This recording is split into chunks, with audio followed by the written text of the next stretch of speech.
In the running, you choose the winner of the Vote For Me election. Then there are one or two candidates that have everyone intrigued. For 25 years, I was a practicing solicitor. I was then sent to prison, and I've taken drugs. So I've known wealth and poverty and highs and lows, and it's made me a street fighter. Do you think you did yourself justice? Based on my terror, I was very glad to actually speak at all. No, we can't with the guy that said he'd been in prison. Now, this man, I probably disagree with just about everything this man said. He looks a wee bit like David Soul, which is a worry. I'd love to know why he was in the nick. Well, just on that basis, we should put him through as a yes, if only to find out why he was in the clink. Anyway, he can join the rest of the crooks in the Houses of Parliament. This is true, this is true. It's time to put the candidates out of their misery. This is what happens to politicians. They have to hear the results, they have to stand in front of the cameras, and everyone can see whether they've done well or done badly. So what happens now is that I read out the names of those people who are going to go into the second round. Rodney Hylton-Potts. Have your coffee. Don't worry about us. We've got 30 minutes to go. Yes. Don't worry about us. 59-year-old Rodney is another candidate who favours the in-your-face approach. And if you elect me, I'll fight for the pound. I'll fight immigration, because Britain is full. But my first act... He's an ex-millionaire, solicitor and jailbird, so one question was on all the judges' lips. What did you go to jail for, and how long were you in for? I was convicted of a fraud. Yes. How much money? £1 million.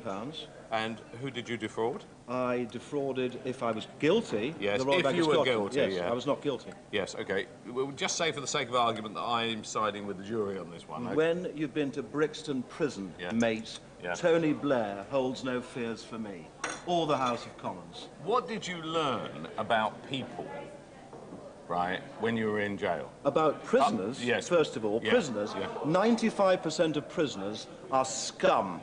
They've got no interest whatsoever in rehabilitation. They're just planning their next crime. And competition hots up for places on tomorrow's live show. And all these lovely people are great. They're not going to win. They're not going to win. That's our old chap. All right, then. No, this guy's interesting. He's the guy that went to prison. I would not trust him as far as I could throw him. I've seen politicians. I want to be one. I want to be obnoxious, offensive, and win. And all these lovely people are great, but they're not going to win. They're not going to win. 1, 2. We're going to say goodbye to 10 of you, and I'm going to read out the list of those people who've succeeded. Nick Hahn. Rodney Hylton-Potts.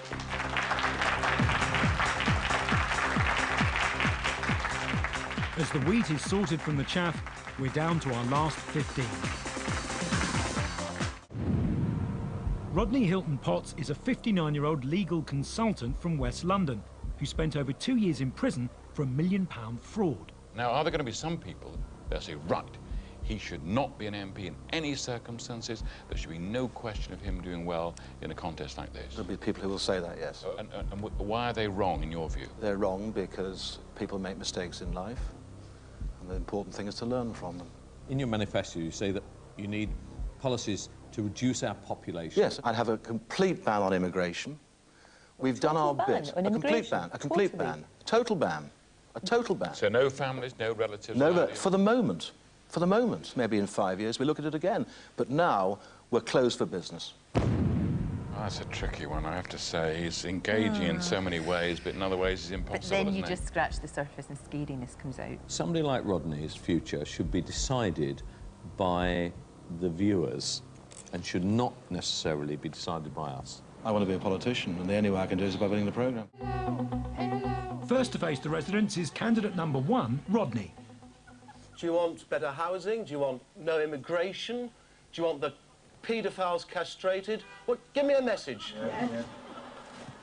Good grief. Hello. This could be a bit hairy. Great Britain's full. Yeah, so in other words, your brother is emigrated to Australia, New Zealand. He's got a couple of kids and they want to emigrate back here. That's the way it is. That's the way it is. That's the way it is. You're living in cuckoo land. That's the way it is. Have a nice time.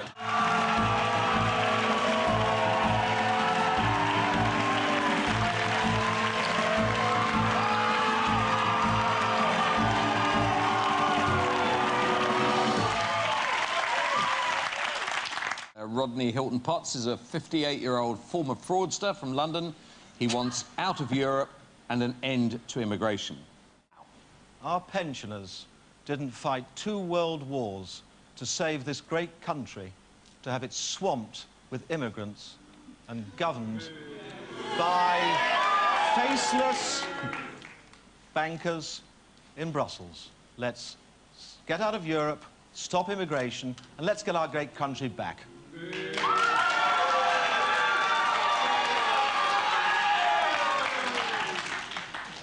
You sound as if you'd be happy supporting the United Kingdom Independence Party. Are you a supporter or indeed a member of UKIP?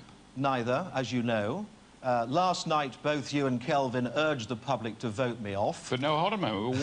Why aren't you a member of UKIP? You seem to agree with their policies. I don't. Well, for a start, one of my policies is castrating paedophiles, which they don't agree with. Yeah, that's the only policy they don't agree with. Although on my website today, I had overwhelming support for my policies, especially total immigration, except for one chap who wanted to use the castration result on my very good self. But I'm considering it overnight. All right, OK, Rodney. Now, All right, thank you very much. All right, no, wait a minute. Can I just ask this question? I'm sorry, this is important. Politics is about trust. Yes. A jury decided that you were guilty of fraud. As a result, you went to prison for 2 years. Yes. How can we possibly trust Very you after briefly, that? Rodney. Just ask a cabbie. Don't trust me about my website. Just ask a cabbie coming between here and the hotel what they think about immigration. Ask a cabbie. All right, thank you. But you sound very aggressive. You sound like you're going to scare people off to me. I think people are fed up with spin and warmth and such. They want people who actually can tell the truth. We want politicians with convictions, and Rodney's got plenty of those, isn't he? Yeah, as long as you're on. Well, immigration is a big issue in this country, but I'm not sure that Rodney is the best advocate of it, to be truthful. Rodney, there is, as John said, a massive, massive trust issue. Do you think you've done enough tonight to convince the voters? I hope so, yes, because I believe loyalty is the most strong suit. So whatever you think of me, if I'm elected, I'll be loyal. Rodney, number 1, you're safe.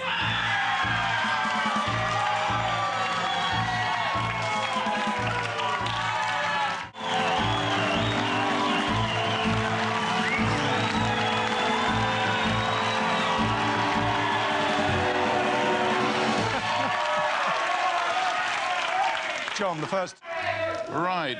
Candidate number 1 is Rodney Hylton-Potts, who was convicted of fraud and has served 2 years in prison.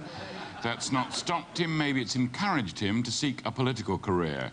He says no more immigrants and no to Europe. Well, this morning you're going to do the thing that politicians hate most. You're going to meet the press. And you will be giving your presentations to the lobby journalists. They'll have just emerged from their Downing Street briefing this morning. Tom Baldwin from The Times. When you say you want to reduce the population by a third within 25 years, are you also favouring mass deportation as well as a ban on immigration? Not at all, not at all. How would the economy go if you reduce population by A great deal better. If we go Are you just talking about getting rid of old people or young people? Of course not. Of course not. Who are you getting rid of? I thought there was a serious discussion. Who are you getting rid of?